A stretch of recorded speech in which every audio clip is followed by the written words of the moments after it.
Aningene, so much has been said and so much seems to be making news about Aningene.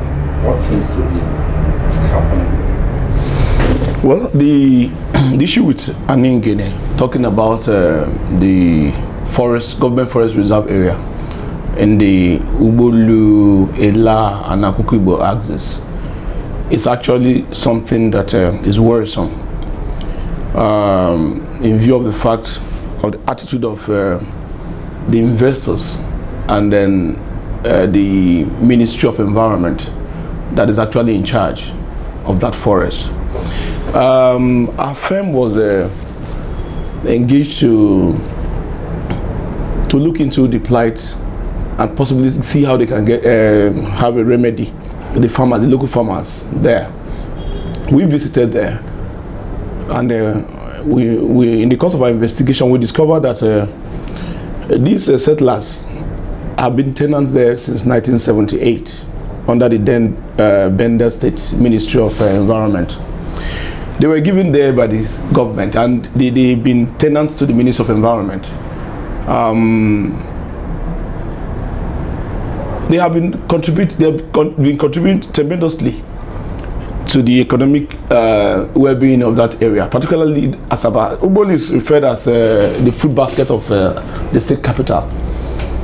The settlers, the community, numbering about 1,000 of them, they woke up one morning, only to see that their vast expanse of land they farm were being destroyed by the investor. They got to know as NorseWorthy Investment Limited, in conjunction with the Ministry of Environment, without any prior notice. And I think that is that is very, very wrong on the part of the government to do that to our people. The essence of government anywhere in the world is the welfare and happiness of our citizens. Yes, the question is not the issue of ownership of the land, but I mean, it's inhuman, you know, to have to imagine the level of destruction of large expanse of farmland. All the reason given is because they acquired it also for farm purposes, which is not clear to me what they intend to do. But we have a petition already before the governor, Governor Fanyokoa, and I would believe that he's a governor that has ears and listen to the people. He's not I don't consider this government anyway to be a repressive government. So we are calling on the executive governor of Delta State to look into this issue. We have a petition before him already, and we believe that he will do the needful by directing the ministry involved in this particular menace. The farmers are being subjected to untold hardship. This is a government that prides itself with programs in agriculture.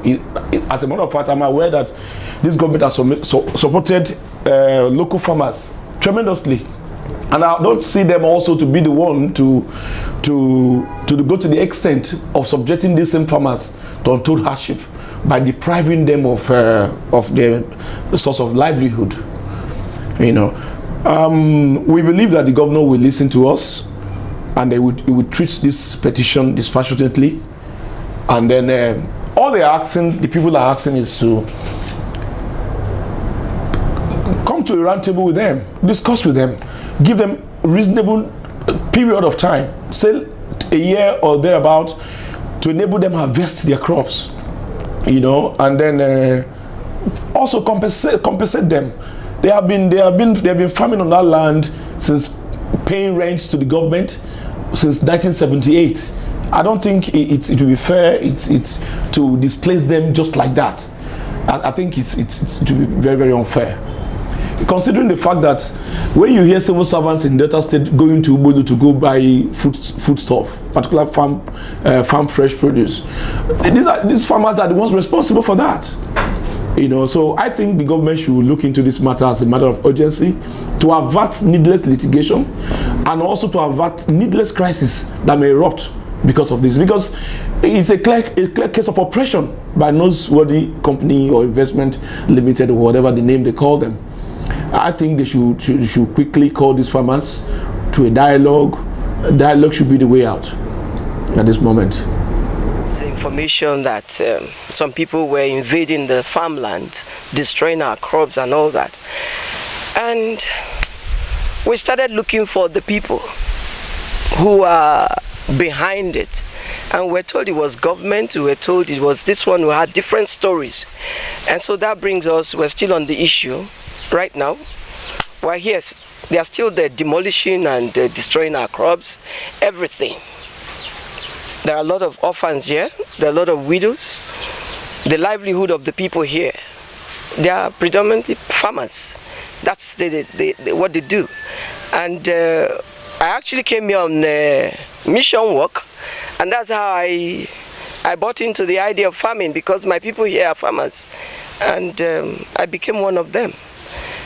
And seeing us suffering like this is not the best thing. So that's why we're doing what we're doing.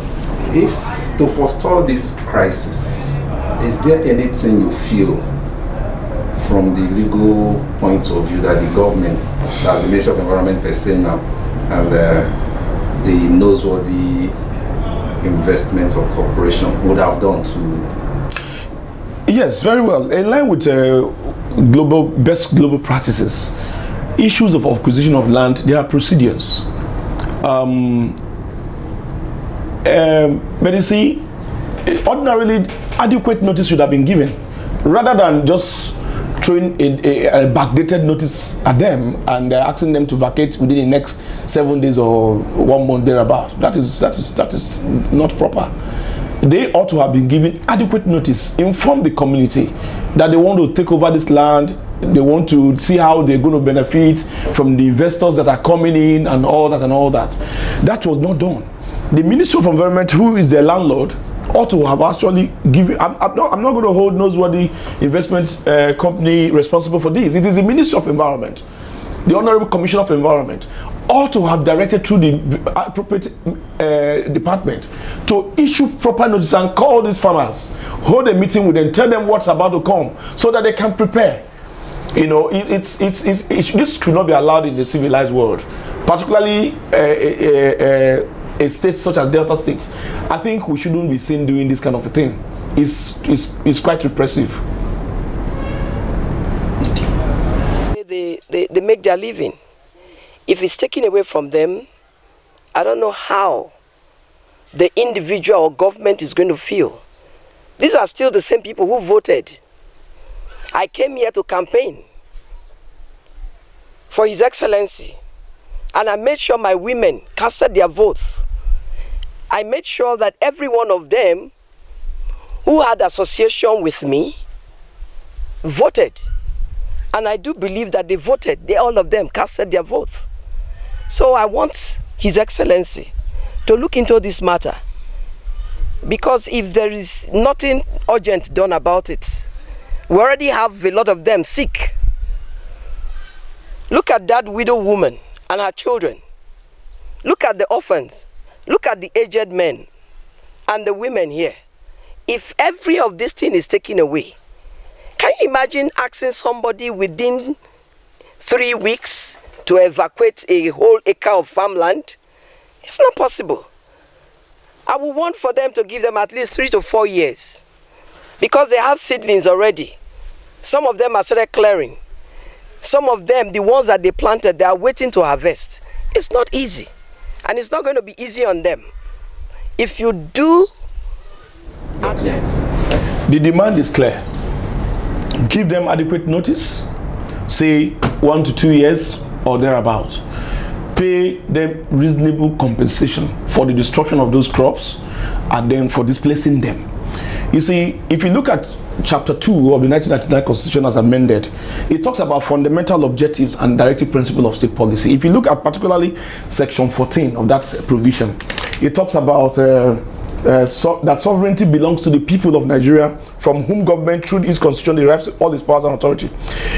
Particularly sub B, the security and welfare of the people shall be the primary purpose of government. The whole essence and purpose of government is the welfare, the happiness, the joy of the people. That is all.